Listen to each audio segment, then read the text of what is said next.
Need your daily fix on mixed martial arts? We're going to kind of recap Bellator 155 from UFC 198. Who's who? Kind of a controversial decision. And who's not? I couldn't figure out why, and then it hit me. Well, don't you fret, because Golden State Media Concepts got you covered. Get your daily dose of MMA podcast. Everything from the UFC, Bellator Fighting Championship, Extreme Cage Fighting, Invicta Fighting Championship, and so much more. Join us as we talk about some of the biggest names in mixed martial arts. We've got you covered here on Golden State Media Concepts MMA Podcast.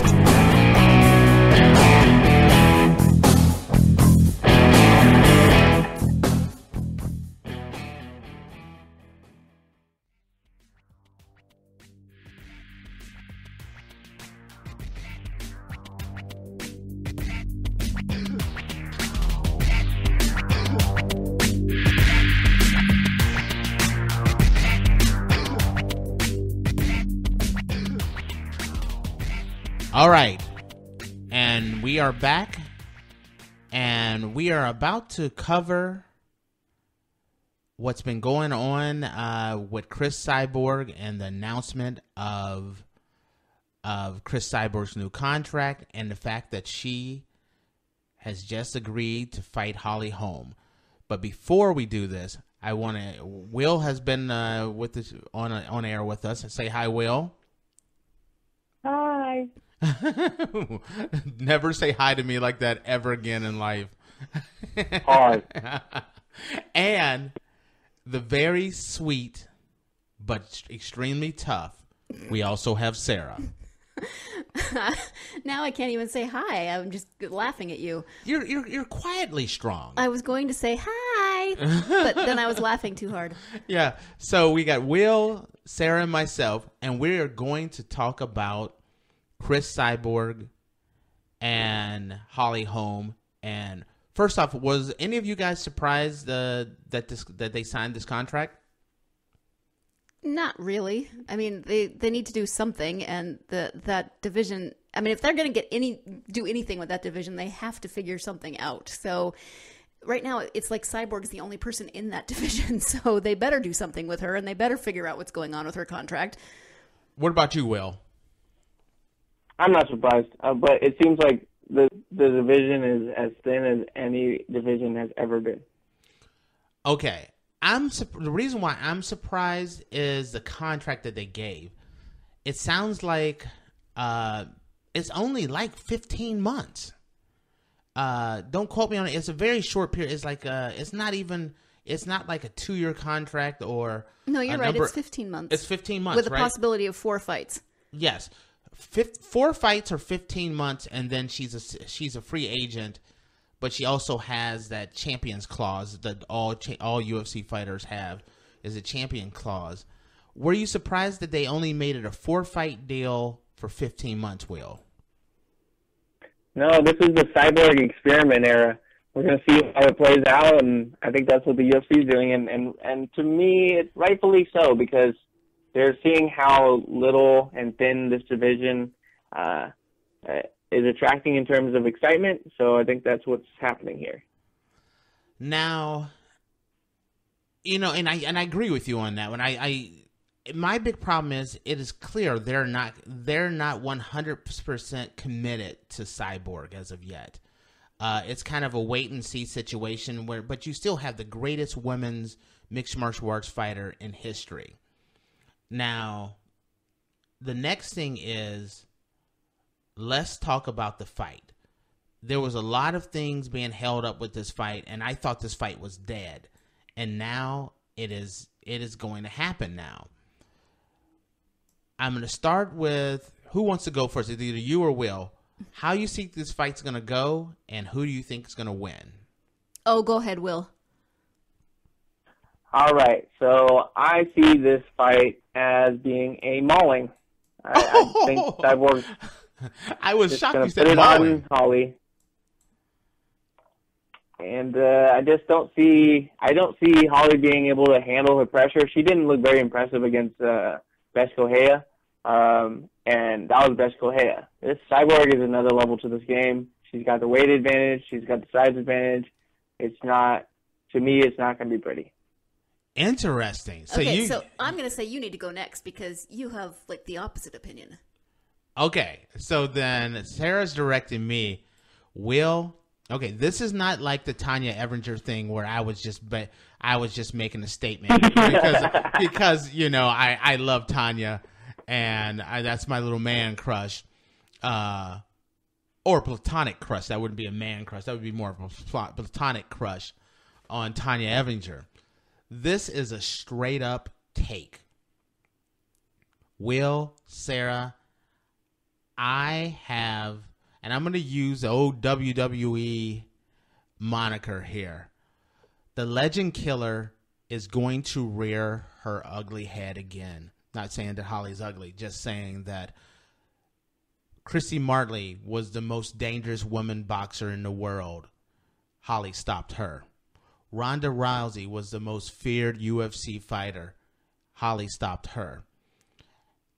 Chris Cyborg is considered the greatest women's fighter ever and the most dangerous women's fighter ever. And Holly is going to stop her. And the reason why Holly is going to stop her, Will and Sarah, is this. Cyborg is made perfect for Holly Holm. Holly is a counterpuncher. If you make Holly come to you kind of like way Misha Tate, Holly is very, very vulnerable. But if you come charging at her like a raging bull, just the way Ronda Rousey did, it is textbook what Holly wants. Holly wants that more than anything. She is a counterpuncher. Second thing is, Holly is a boxer, and Holly has some of the best footwork in boxing. She has some of the best footwork in MMA as well. She's going to be able to, one, with her footwork, keep Cyborg off of her. She's not going to get ran over like a lot of her opponents.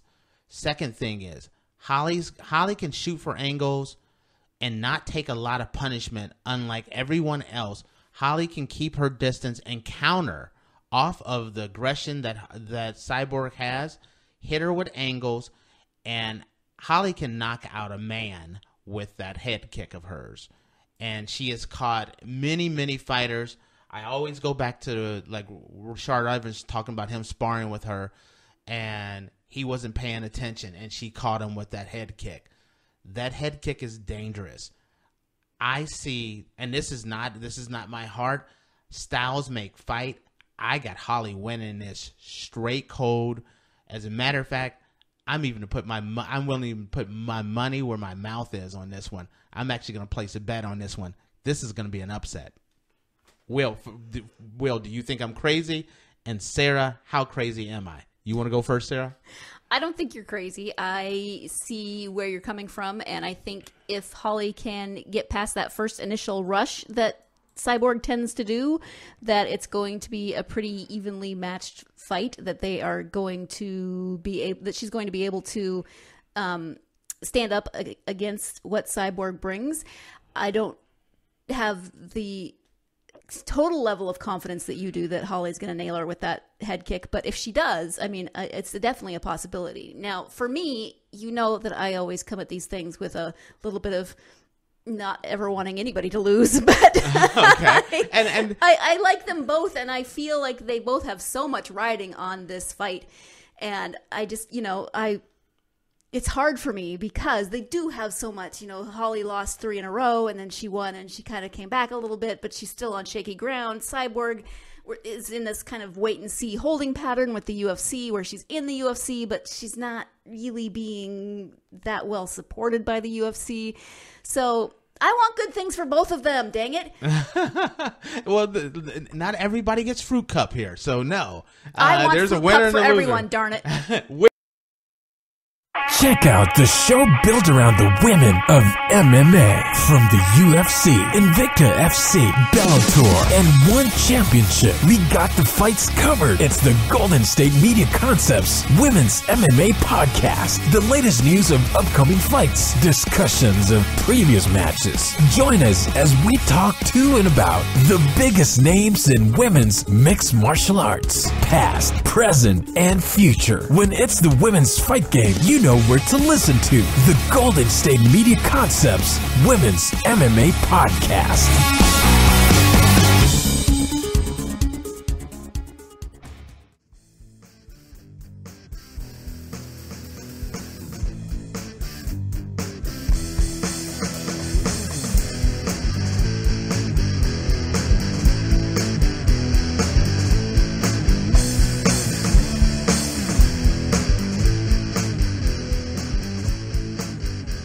Hit me. What's your thoughts? I can see where you're coming from. I just don't see it happening because in a lot of the fights that I've seen, Holly is just so timid, and she does have the power to knock anybody out. It's just that Cyborg is going to be very patient yet aggressive with her. And when she crowds her space and she's pressuring her up against the fence, I don't see Holly Holm throwing that kick. I don't see her throwing her punches right. I don't see that happening. And I kind of saw how the fight would play out in a sense with her fight against Jermaine Durandamy. I think it's going to be similar to that fight in terms of where the fighters are going to be in the cage, in the orientation of the cage. It's just that Cyborg is another level, and I don't think that she's going to be able to handle it. And I think Jermaine knew that, and that's why she kind of dropped out of that division. Now, this one, like when you talk about Holly being a little timid, I agree. Holly, this is the reason why I don't make, like, and I'm a big fan of both of these ladies, but I don't say Holly's the greatest fighter ever lived or anything like that. But I do say that the reason why Holly is naturally a timid fighter, meaning she wants you to come at her. And every single time, every time, even boxing, all the way to her MMA career, whenever you have an aggressive fighter that comes at Holly, that's when Holly is at her best. Holly is not, her style is not to lead the show, not to barrel you over. That's why she's not so as spectacular as some fighters. She wants you to come at her, and then she catches you. And so that's why I think in this particular case, just the style makes fights. It's kind of crazy that I'm picking, against Cyborg, but I just don't see it. What's your thoughts, Will? I guess I'll be putting money on the opposite end. We can make a bet. I will officiate this bet and not participate in it. I am Switzerland. Oh no, I'm definitely willing to take a bet on this one. I will be the one that monitors this bet for you. Are we going to put some stakes on this one, Will? What do you want to bet on this one? Actual stakes? Yeah. Wait. What's the over under for you? I'm saying, well, Cyborg's going to be the huge favorite, so I got to get some. I got to make it worth your while, right? Yes. Let's see. What are we gonna put on this? I have no clue. We'll have to think about that. But I'm dead serious. This is not me just being a fan of Tanya Evinger. I just think this is the fight that matches up well. Like with Cyborg and Gina Carano, you had two fighters that were always that push forward. You had with her and Tanya Evinger. Tanya Evinger is a fighter that was kind of come at you first, and Tanya had to fight a fight that wasn't her normal game.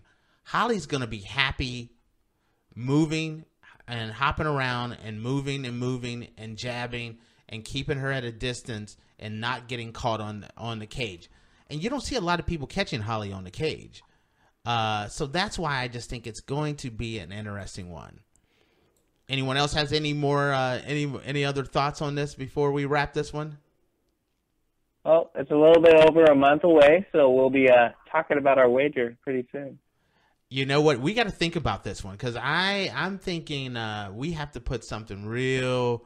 I mean, this is it's crazy. I really look forward to seeing this fight because I'm expecting a total upset. And don't forget, you're going to have to do it before our buddy Will goes on his whirlwind adventure. Cause, I know, before he goes to Asia. Yeah. So, will you be? Are you going to be in the? You'll be in the U.S. during that fight, or will you be in Asia at that time? Well, it's I'm actually leaving for Asia on the 15th of January. This fight's going to be the New Year's card, so I'll be around. All right. Okay. So looking forward, we're gonna put some interesting stakes on this one. See, now if Will loses, he can run away to Asia. If you lose, you're just stuck here. I know.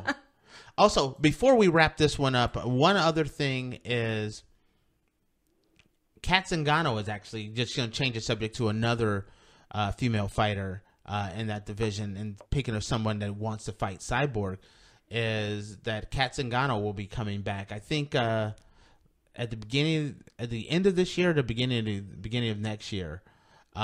She's fighting against Caitlin Vieira on March 3rd at UFC 222. Dang, Will, you're good to have around. Oh, why do you think I have Will around? Well, I know that, but I just like to give him props. He's my Stockton connection. I don't know what to say to that. I mean, do you need a Stockton connection? Yes, I do. Who else is going to introduce me and get me the introduction with the Diaz brothers and true story and Gracie. That's Will. That's Will. Okay. Okay. So hopefully I'm not connecting you with anything else. Yeah, that's about all I want to be connected with Stockton. No offense. Okay, so with Kat coming back, do you think that she can make a run at either the bantamweight title or the featherweight title? I think she can, but it's been so long since we've seen her. I mean, I feel like, she lost to Juliana Pena, and then I haven't heard from her since. I guess she had some issues or some things going on. I don't want to speculate on that one, but yeah. Right. Then you have to, there's the whole concept of ring rust and just being out for so long and then coming back to a division that really has changed since she left. I mean, it's hugely different than when she left. So I can't even fully speculate on, because I haven't seen her, so I don't know. It's just nice to see her back in the ring. Mm-hmm. Were you ever a big fan of Kat Zingano, Will? I was a huge fan of her. I think that she has more heart than probably 90-95% of fighters out there. And it's just that the stakes didn't match up with her, and she really took a fall with that Ronda Rousey fight. She was overly emotional with that, but I can never question her heart and her fighting spirit. All right. Mm-hmm. That is a good way to wrap this one up. Is there any, before I left, anyone else have anything else? You want to talk about Paige Van Zandt? Anything else before and Paige is going to be having her first I always get flyweight and featherweight mixed up because it's the F-alliteration? Yes. Which one is it, Will? Above strawweight? It's going to be flyweight. Flyweight. Paige is going to be making her flyweight debut coming up soon as well. So that's something else to keep a lookout. We're going to have to talk about that when we got it. We'll be talking about that on the women's mixed martial arts show in the next week or so. So with that, we're going to wrap this portion up, and then when we come back, will hit me with a few other interesting topics. Well, I'm going to duck out and let you two talk about your interesting topics. I just like to come in and talk about the girls. But I do want to say happy Thanksgiving to you and to Will and to all of our listeners. Go out there and eat your weight in pie. I like that's a good way to end your segment on this one. Sarah out. All right. Have a good one. And we'll be right back. You've been listening to the Golden State Media Concepts MMA Podcast. part of the Golden State Media Concepts Podcast Network. You can find this show and others like it at www.gsmcpodcast.com. Download our podcast on iTunes, Stitcher, SoundCloud, and Google Play. Just type in GSMC to find all the shows from the Golden State Media Concepts Podcast Network. From movies to music, from sports to entertainment, and even weird news. You can also follow us on Twitter and on Facebook. Thank you, and we hope you have enjoyed today's program.